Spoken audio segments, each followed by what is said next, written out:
నేను ఇక్కడికి నాకు సాయం చేస్తాను. రెండు పెద్ద మేకపోతులు తీసుకొచ్చిన గొర్రెలు అక్కడ వరంగల్ నుంచి కుమ్మాల నుంచి పెద్ద పెద్ద అయితే తీసుకొచ్చిన పెళ్లి చేద్దాం అనుకుంటారా. అందరు పెళ్లి అయినా ఏదో అటువంటి ముసలి కొంటారు మరి వాడిపోయేవాడు ఉండాలి కదా. అదే ఈ తీసుకుంటే సన్న అడుగుతాను నీకు తాత నేను వరకు నాకు సాయం చేయి ఎంత ఇస్తావు వెయ్యి ఇస్తావు మా తాతకు రేపు కాదు ఇప్పుడు చెప్పిపోతే పలాని బాబాయ్ గారు పిలిపిస్తానన్నాడు, పలానా అన్న నాకు పిలిపిస్తానన్నాడు. మంచిగా పెద్దగా డెకరేషన్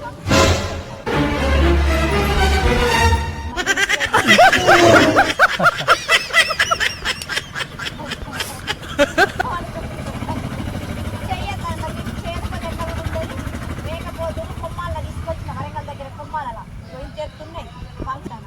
ఇప్పుడు నువ్వు ఎక్కడి నుంచి వస్తాను ఇప్పుడు ఎక్కడి నుంచి వస్తాను నువ్వు ఇదంటే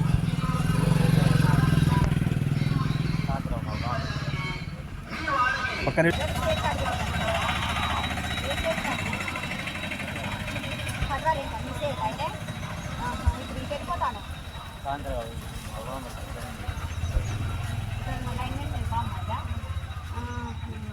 అదే మరి మీరు కూడా అందరూ పెళ్లికి రావాలి. ఇంకా వారం రోజుల టైం ఉన్నది. మీరు అందరూ మీ ఫ్యామిలీ కాదు అందరూ మీ వాళ్ళందరూ రావాలి పెళ్లికి. ఫంక్షన్ అలా నేను మొబైల్ ఫంక్షన్ అలా చేస్తాను. మంచిగా పెద్ద డెకరేషన్ చేసి అరవై చేసినట్టుగా ఇప్పుడు ముసలైనప్పుడు నేను చేస్తాను. మనవరాన్ని కాబట్టి నేను చేస్తాను. మా తాతతో మంచిగా మళ్ళీ పెళ్లి చేస్తాను. అందుకే మంచి సంత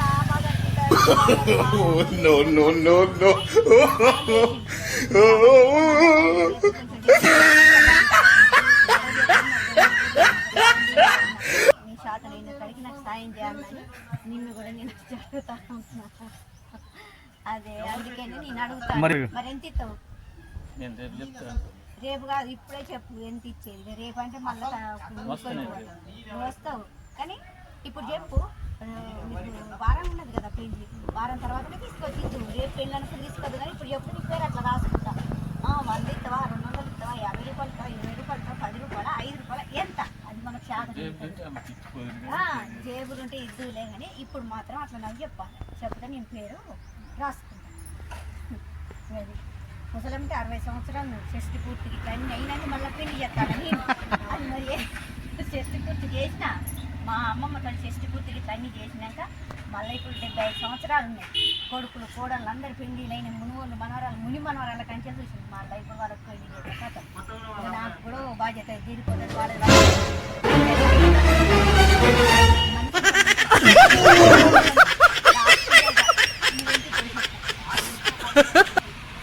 చెప్పండి నువ్వు ఎంత ఇస్తావా? ఎంత ఇస్తావు చెప్పు. 200 ఇస్తావా? సరే 200 ఇచ్చినా 4 అక్షంతలు వేస్తానికి నువ్వు తమ్మింది గొర్రెలు మేకపోట్లు తింటున్నాయి కొనుక్కొచ్చిన మంచిగా అన్ని చికెన్ బిర్యానీ డబల్ కమిటా ప్రతి ఒక్క ఐటమ్స్ చేసి పెడతాను. 106 రకాల ఐటమ్స్ చేసి పెడతాను. పెద్ద పెద్ద చికెన్ బిర్యానీ మటన్ బిర్యానీ అన్నీ. ఎందుకంటే వాళ్ళు 106 సంవత్సరాలు పట్టాలి. 105 రకాలు చేసి పెట్టాను. అందుకే నేను కూడా 10 మందిని తీసుకొని వస్తాను. నువ్వు అనుకుంటాను నువ్వు కూడా మీ ఊరు బంధువులను నీ దగ్గర బంధువులను కూడా తీసుకుంటా. సరే నీ తరపు నుంచి ఎంతమందిని తీసుకొస్తావు? 20-30 మందిని 30 మంది వస్తారా? సరే ఎందుకంటే మరి అక్కడ ఒక భోజనానికి 500 రూపాయలు మనకి అంత రేటుతో మరి మా తాతకు అట్లా చేస్తాను. మరి అందరూ మెచ్చుకోవాలి కూడా. అందరు కూడా నన్ను అనుకోవద్దు.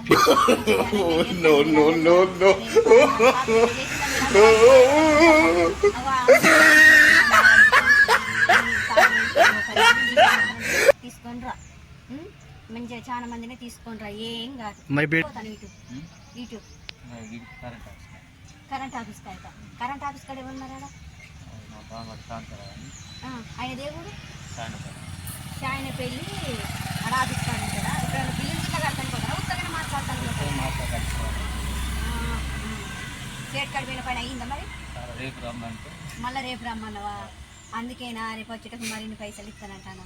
సరే సంతోషమే బాబాయ్ మంచిగా నువ్వు ఇస్తానన్నందుకు కూడా. మరి అందరు రండి. మీ ఊరు సగం బజార్ వచ్చినా పర్వాలేదు పెట్టగలుగుతా ఫంక్షన్ అది. పిల్లలను ఇంత పిల్లల కాంచెలు మొదలు పెడితే ముసలి కాంచెలు తీసుకురా. బస్సు ఆ ఊరు మీ ఊరికి వెళ్ళి బస్సు పెట్టి తీసుకొనిరా. ఓ తాత మా తాతకు పెళ్లి మంచి కాగుతున్నా grand చేస్తానా. అందుకే మిమ్మల్ని అందరినీ రమ్మని అడుగుతానా.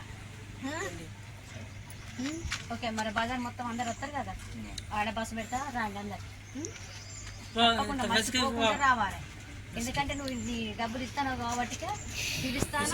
ఎప్పుడు కూడా అందరినీ ఇంటికి పోయి మంచిగా అందరినీ రమ్మాట. ఇంకా వారం రోజుల టైం ఉన్నది. అది సరే.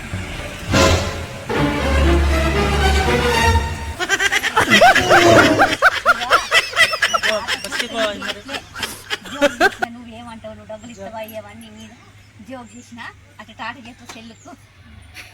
టాట చెప్పే ఉత్తగానే జోక్ చేసిన ఏమనుకోకు.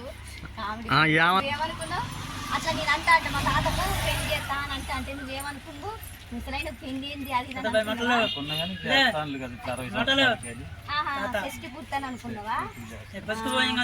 టెస్ట్ పూర్తి కాదు ఉత్తగానే ఏం మాట వస్తుంది. జోక్ చేస్తే నువ్వేమనుకుంటావు? నీ యాక్షన్ ఎక్కుంటుంది రియాక్షన్. నువ్వు నవ్వుకుంటేనే సరే చెప్పు.